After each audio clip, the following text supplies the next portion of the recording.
ప్రధాని మోదీ బీసీలకు తీవ్ర అన్యాయం చేస్తున్నారని BC JAC chairman Jajula Srinivas Goud అన్నారు. మహిళా రిజర్వేషన్ల బిల్లులో బీసీ మహిళలకు సబ్కోటా కల్పించాలని డిమాండ్ చేస్తూ గన్ పార్కులోని అమరవీరుల స్తూపం ముందు బీసీ జేఏసీ మహిళా విభాగం ఆధ్వర్యంలో ధర్నా చేపట్టారు. మాజీ మంత్రి Srinivas Goud, MLC Madhusudanachari, Congress party senior నేత వి హనుమంతరావులతో కలిసి జాజుల ధర్నాలో పాల్గొన్నారు. బీసీ మహిళలకు ప్రాతినిధ్యం లేని మహిళా బిల్లును తాము వ్యతిరేకిస్తున్నామన్నారు. కేంద్ర ప్రభుత్వ వైఖరికి నిరసనగా ఈ నెల 16న ఢిల్లీలో పెద్ద ఎత్తున నిరసన కార్యక్రమం చేపడతామని హెచ్చరించారు. 273 మంది మహిళల పార్లమెంట్ స్థానాలు పెరిగితే 273 మంది మహిళా అగ్రకులాలకు సంబంధించిన వాళ్ళే వస్తారు.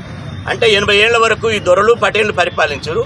ఈ దొరలు పటేళ్ల స్థానాలతో పాటు పెరిగిన స్థానాలు వాళ్ళ భార్యలు, వాళ్ళ కుమార్తెలు, వాళ్ళ కుటుంబ అగ్రకుల రాజకీయ వారసత్వానికి సంబంధించిన వాళ్ళకే వస్తాయి. మాకు ప్రాతినిధ్యం లేనటువంటి మహిళా బిల్లు మాకు వద్దు. మాకు బీసీ మహిళలకు, మా మహిళలు ఇక్కడ ఉన్నారు, వాళ్ళకు కావాలి, వాళ్ళు చట్టసభలో పోవాలి. కాబట్టి బీసీ ప్రధానమంత్రి ఉండి నరేంద్ర మోదీ గారు ఈరోజు దేశవ్యాప్తంగా బీసీలను తడిగుడ్డతో గొంతుకు వస్తున్నాడు. బీహార్లో కానీ, పంజాబ్లో కానీ, కర్ణాటకలో కానీ బీసీ రిజర్వేషన్ ఇస్తామని చెప్పంటే మీకు సరైనటువంటి ఎన్యుమరేషన్ లేదు, కులగణన లేదు, కనుక ఇవ్వట్లేదు మేమని చెప్పి కోర్టు కొట్టేసినాయి. అవన్నీ మీకు తెలిసి కూడా మరి ఈరోజు సెన్సెస్లో బీసీల కుటుంబాలు కానీ, ఇళ్ల సంఖ్య కానీ పెట్టట్లేదు.